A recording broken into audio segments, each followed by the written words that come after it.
Hey guys, it's about the time for the end of the month wrap up.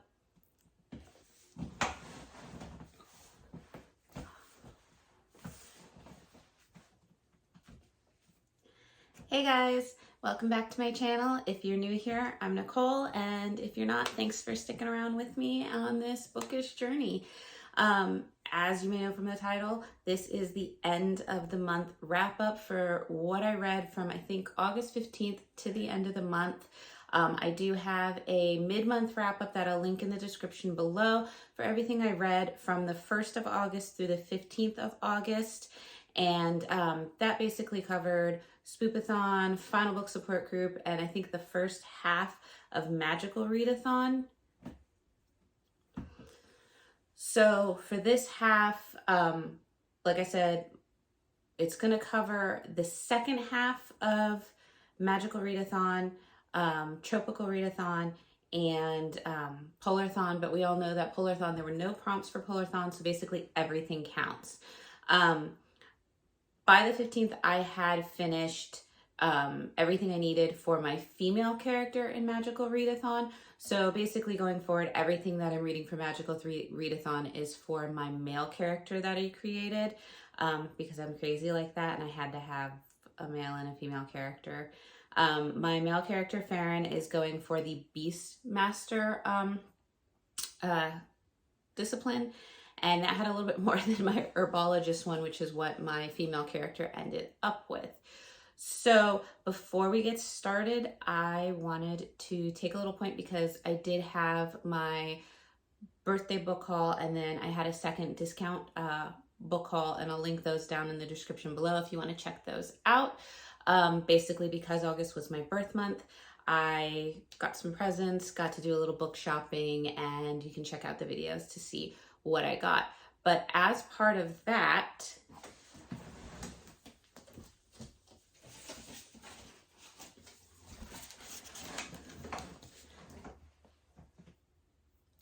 I also pre-ordered 2 books, and they actually just came in. And the first one is The Final Gambit. I'm super excited for this. I've read the first 2 back in February, and it was one of those ones where in one day I just breezed through the inheritance games and grabbed one of my kids, brought him to the store just so that I could go and pick up the second one because it was just that good for me. It was definitely a 5-star read for me. The second one I think was a 4-star read just because the characters it focused on were not really my favorites. But when I read the second one, I didn't know if there was going to be a third one. It kind of left off where there could have been, but I didn't know for certain. So I was super excited when I found out there was going to be a third one. It was coming out the end of August.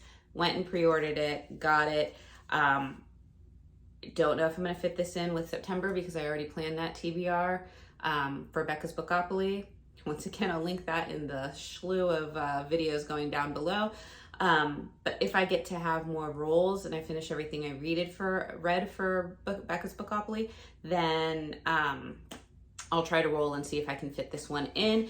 And if I can't fit that one in, I will try to fit in my other pre-order, which is The Dragon's Promise. This is the sequel to 6 Crimson Cranes, where you have a girl who her stepmother curses her, so she's not able to speak, and her 6 brothers are turned into cranes, and she's told that if she utters like any sound, word, whatever, one of her brothers will die.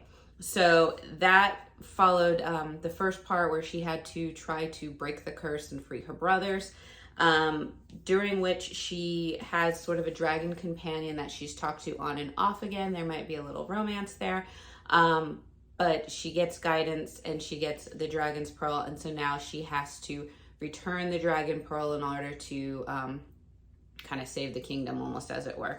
So I will be really excited because this just felt like beautiful fantasy, Asian mythology inspired. It was just really nice. So I can't wait to continue it and see how it turns out and who she ends up with, because I think there's a little bit of a love triangle starting in this now. So getting back to the books that I did read for Magical Readathon, the first one that I read after the 15th is Damsel by Elena K. Arnold. And this one was for the Magical Readathon to get the Beastmaster for a queue in restoration, and that meant I had to read an old book on my T.B.R. This one had been on for almost a year, and I thought with a lot of the controversy over this possibly being one of the banned books at school libraries, I wanted to kind of see what it was all about. Had it not been needed for a prompt, I probably would have DNF'd this book, to be quite honest. I didn't like it. I just didn't like it. And as far as what I had read about for why people were wanting to ban it, I didn't really agree with that, because I thought they said that it was a little bit more spicy than what kids at school should be reading. And I'm like, well, maybe for middle school, it's on the cusp there. For high school, with the amount of movies that are out there and the amount of TV shows that are out there, there's worse out there on TV. It does have, there's implied, implied rape. Like you don't actually see it happen, but it is implied, and you kind of have to make the assumption about that happened. There's implied, so as far as the, the spicy scenes in it, they were actually very tame. They could fall on the side of more of like a rape scenario. They don't really actually have sex. They there's other things and other bits that happen. She is not comfortable with it, so by that definition alone, that would constitute as forms of rape.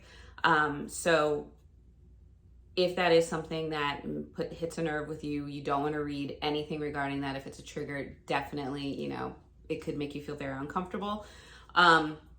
As much as I'm not a fan of stuff like that, I didn't really like it.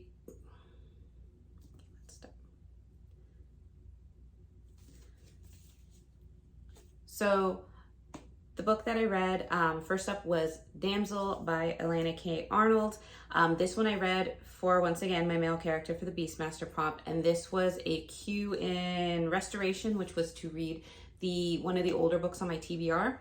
This one I've had for almost a year, and honestly, if it wasn't required for a prompt, I probably would have DNF'd it. I wasn't a fan of it. The kind of stuff that was touched upon for why it was possibly being considered as a banned book, I didn't feel like for high school, there's stuff out there on TV that is so much worse. So I didn't feel it warranted enough for that for high school level. Maybe middle school level, you don't want this. But there are some things that could be considered as sexual violence. There is a lot of animal cruelty or implied animal cruelty. There's a lot of sexism in this book. And it's just, it was what it was on that.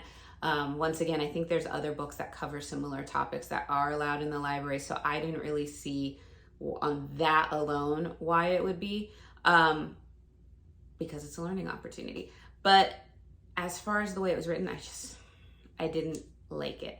The world was not crafted out as well as I would have liked. Things were just the way they were. There was no questioning it.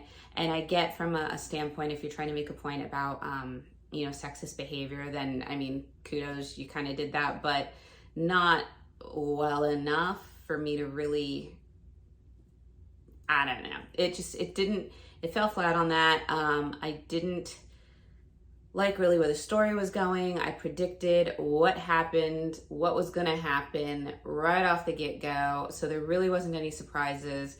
It took a long time to even just set up the scene. I think there was like a chapter where the prince, like in the beginning, is just climbing up this mountain to free the damsel, and it's just boring. And there is a lot of animal cruelty. That was pretty graphic. I was not a fan of that at all. And yeah, the guys were sexist, but I mean, I've read that in other books, so I'm like, it was what it was. I didn't like the way the heroine and the queen were written. They kind of just went through the motions, like they had little more life than zombies, and they really didn't have a personality. I didn't really care about them because I didn't feel for them. There was no emotions in this book really at all to make me feel a part of the story. So it was just not the greatest of books for me. I'm like, that would probably be why I wouldn't want it on a library shelf at school, not because of like some of the content warnings in it. But I know there are some people who have loved this book. So just for me, wasn't there. It was a 1-star, would have been a DNF.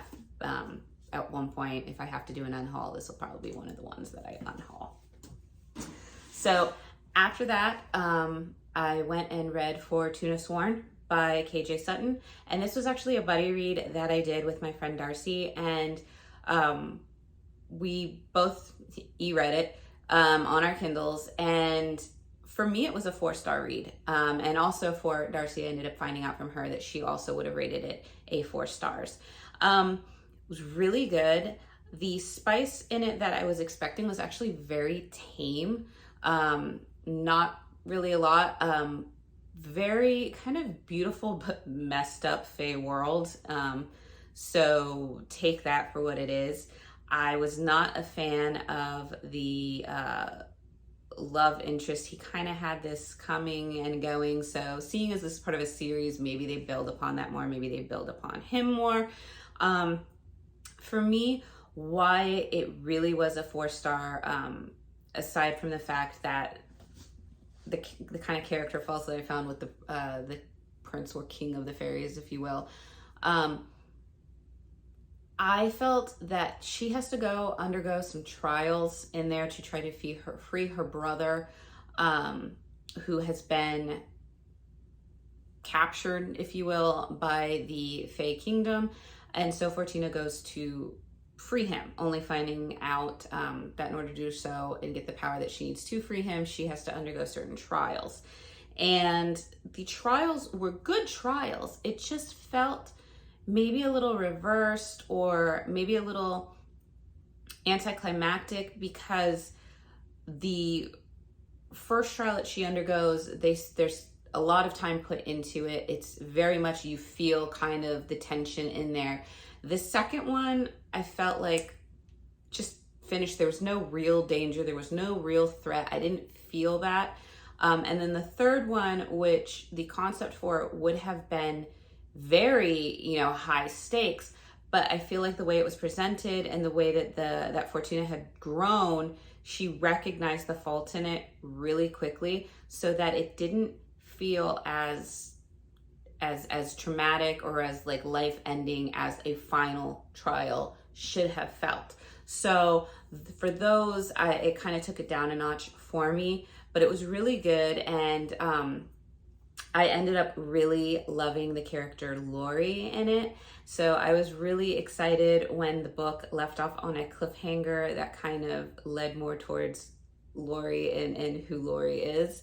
And it was funny because I had finished the book earlier than my friend, and when I was kind of telling her, oh, I really like Lori, she was like, why? He's horrible. And I was like, where are you? Oh, I'm only like halfway done. Okay, keep going. You'll find out why.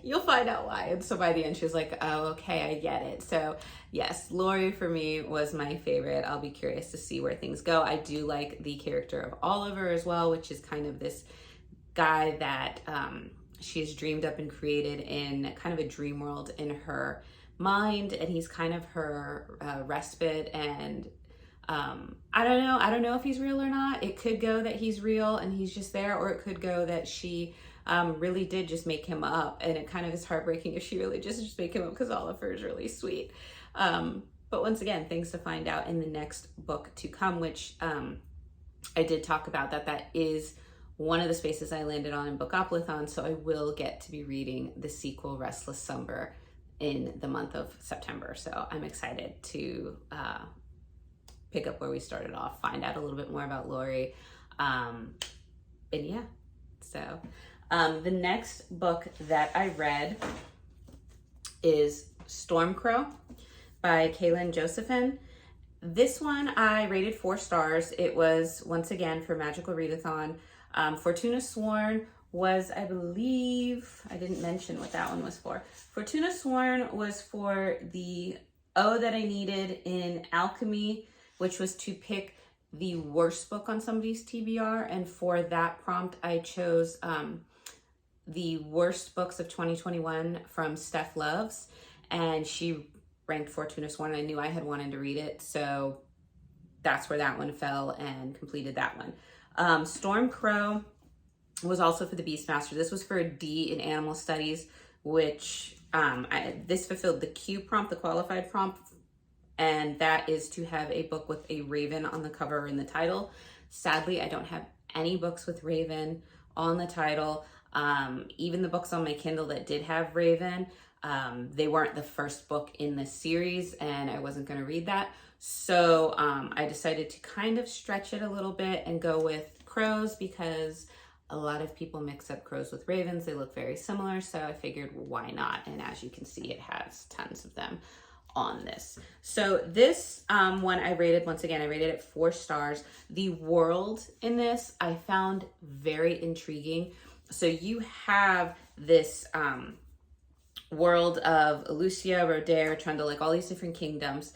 And in the kingdom of Rodaire, they basically have their whole society built upon these massive magical crows. Like, they ride on them, they're kind of warrior birds, they help with the irrigation, they lend magic to things growing. So it's a very vibrant, lush, like fertile kingdom.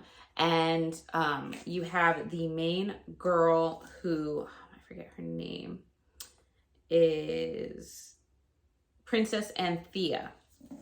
And she is being destined to become a crow rider. That's what she's dreamt about. She wants to ride one of the crows, be a warrior. And they have a ceremony where new crow riders are going to have their hatchlings. New crows are going to be hatched. There's going to be a bond that takes place. And this is kind of your crow partner for life. And she's getting really excited to do that. What happens, and this is no spoiler because it literally happens in the first few chapters, is they are betrayed, and the kingdom of Elucia, who has been trying to take over all the different kingdoms and build this empire, have infiltrated and burned down the hatcheries. They attack, and in this attack, the royal family, the queen gets killed. The leader of the people who train the crows and work with the crows, she gets killed. So massive devastation, and the crows are gone. The crows are gone, the crows all die, and this kingdom is now falling into ruins. Without the crow's magic there, it's falling apart. And so the older princess, Princess Anthea's sister Khaliza, she takes on the throne. She becomes queen, and as part of her wanting to kind of save the kingdom, she enters her sister Anthea into a betrothal with the Prince of Elucia, who literally just infiltrated their country. And it's very much an enemies to lovers kind of romance trope, but it does enter into a sort of love triangle later on with someone that the princess meets when she has to go to Elucia. And once again, this is not a spoiler because it's in the blurb. Before she goes to Elucia, Anthea goes to the hatchery, and she finds, covered up in the corner, a crow egg.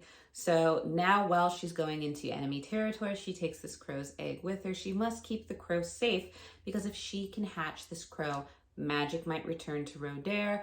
The other kingdoms will align themselves with the Rodaire, and they will try to fight Elucia and regain their freedoms, fight for what's right.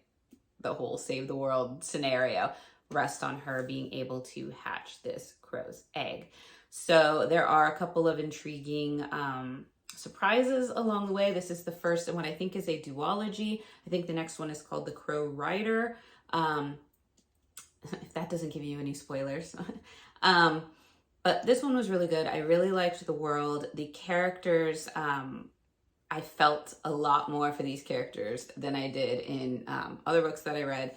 And I just, like I said, I think it was more the world crafting in this that I fell for, and the way that things were described, not just in Rodare, but in Illusia. They talk about just like the way the town is set up and the bridges. And it's just this like kind of magical world, but you can really kind of visualize it because the things that are in the world are very similar to the things that are in our world, just built a little bit different and with different types of functions.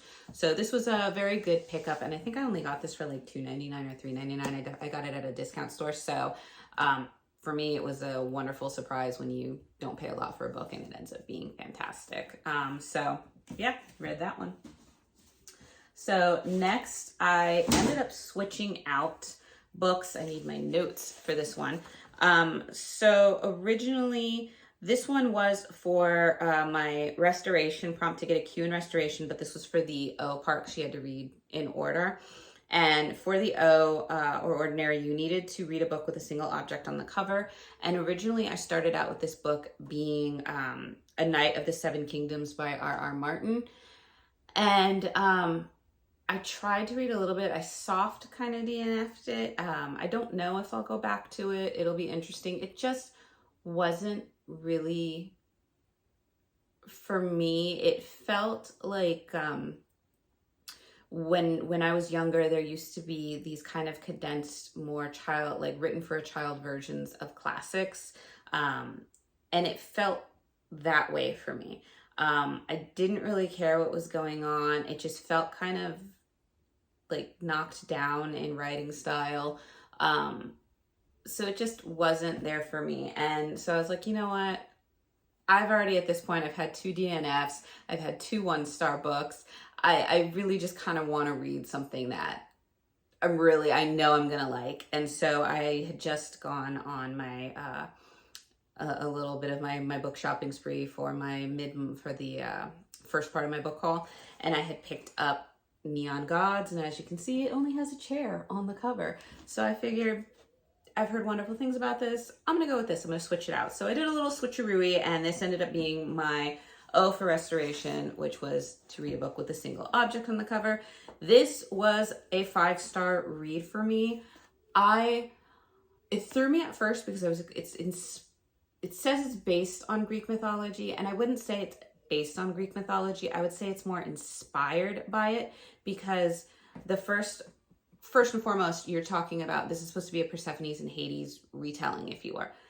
I don't really see it as a retelling. I think it as a Hades and Persephone inspired story, because there's a lot of differences between this and the original myth. First and foremost, they're talking to Persephone, and you find out her sister Psyche. And I'm like, I need to go and research this, because in my mind, Psyche and Persephone were no way related, which, as far as I know, is the truth. So then that kind of tossed me, and I was like, well, this can't be it's not so much a retelling as, once again, inspired, because you find out that while all these people have the names of Greek mythological characters, their stories are somewhat different. There's still little tidbits of the myths in there, but they're not really the full-on same. And in this world, there is Olympus, and it's kind of set up in my mind like New York, where you have like New York City, and then you have like Bronx and Brooklyn down below, but you have like the city up top. And then once again, you have Olympus City, and then you have like kind of the lower Olympus, which is where like Hades lives. And in this, the names Hades, Zeus, like all the names of the Olympian gods are more inherited titles. And so when they call them, Zeus, that's his name, but it's the assumed title. So they would have had another name before they assumed the title. And you have like everybody else kind of inherits it. They get voted in, except for Zeus, Poseidon, and Hades. They're considered like the top 3. And for those, that is a hereditary inheritance that you get. And so Persephone goes to this party where her mother, Demeter, or Demeter, depending on how you want to pronounce it, has basically auctioned off Persephone to Zeus to become Zeus's wife. Once again, not the full thing of what happens in the myth, but I went along with it.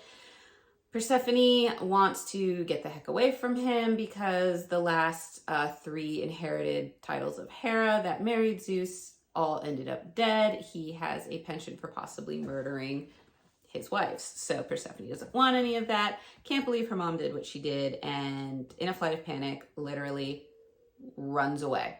And she runs to the bridge that connects to the lower city of Olympus where Hades is. Hades is thought to be a myth because he has never shown his face really in public. People think he doesn't exist anymore.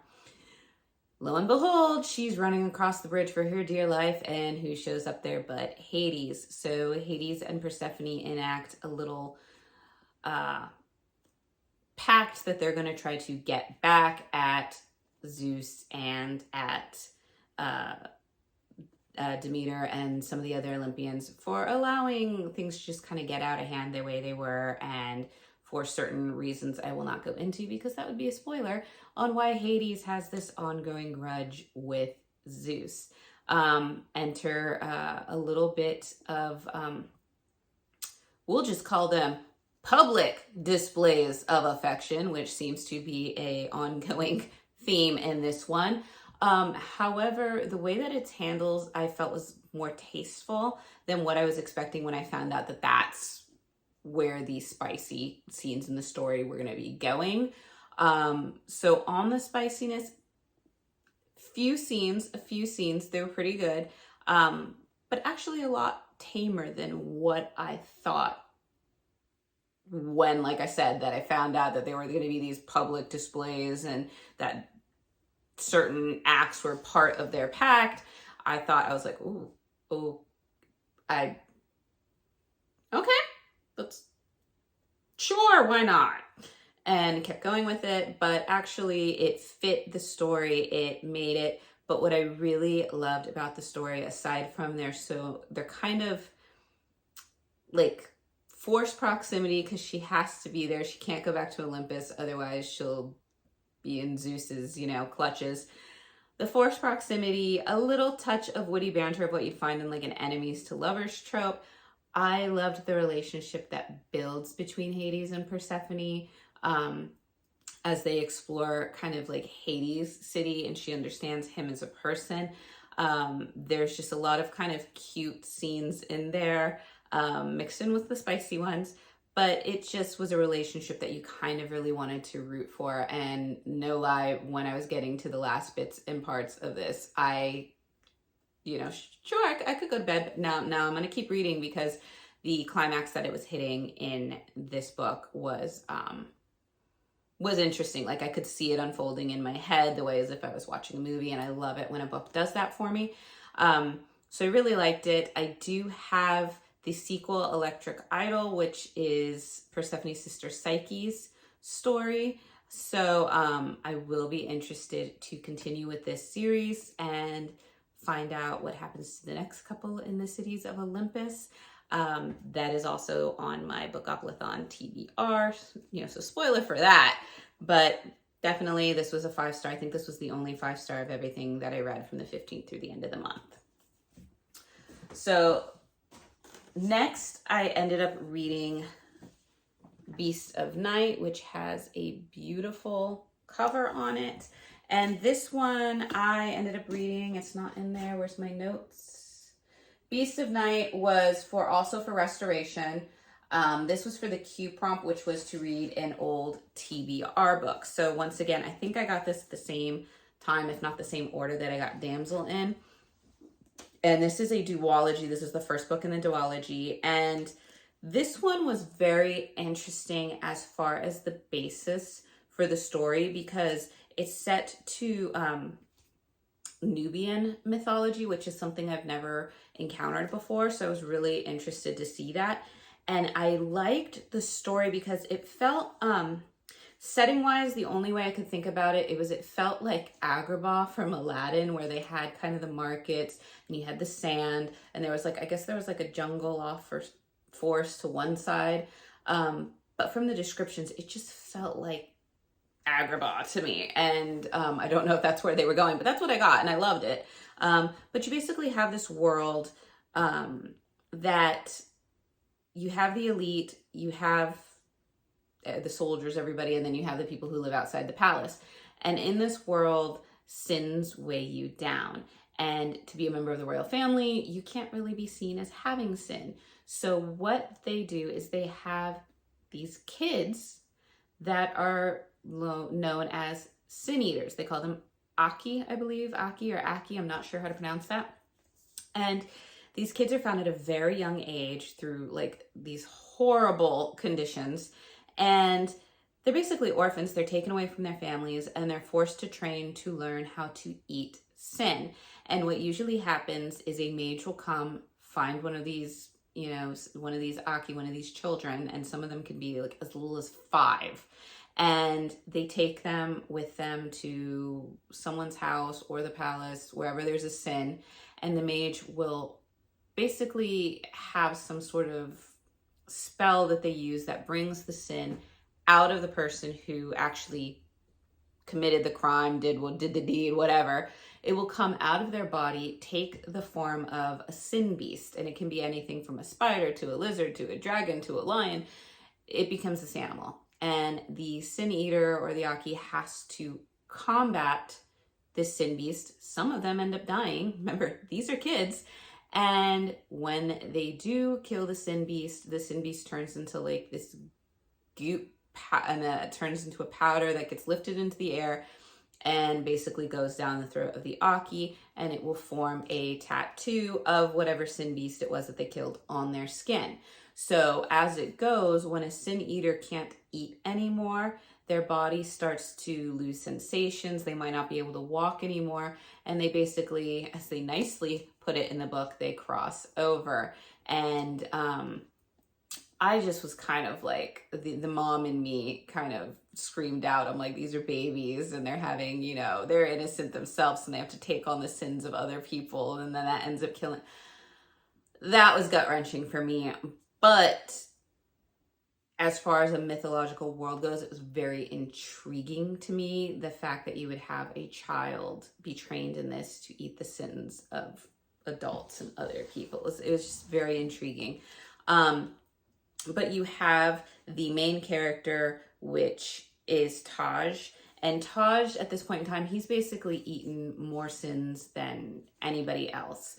And what I find endearing is, like, one of my favorite scenes in here is the relationships between the older Aki and taking care of the newer, younger Aki that arrived, kind of guiding them, and this kind of found family sense within them.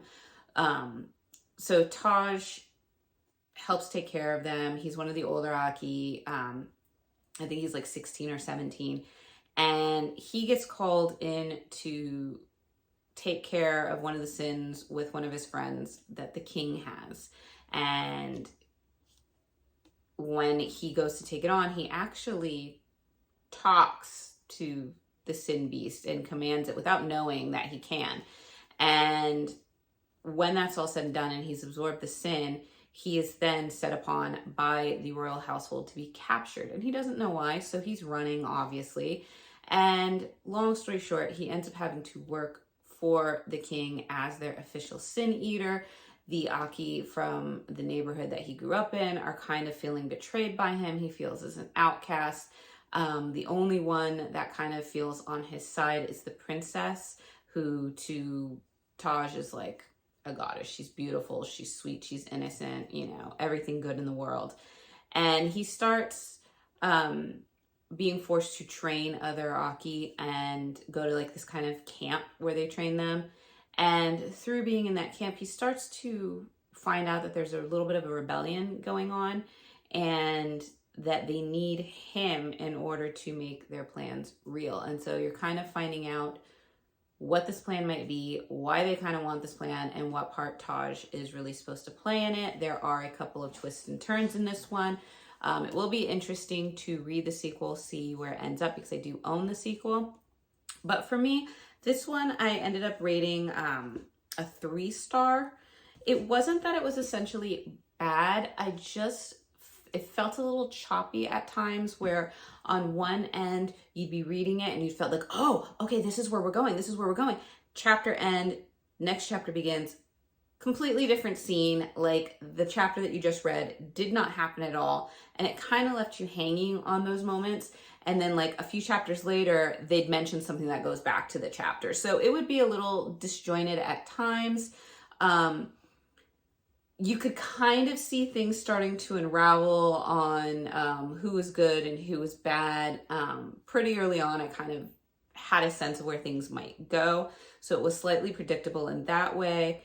But like I said, I think the world for me and the concept of the Sin Eaters is just too good for me to not continue, even though I rated it 3 stars.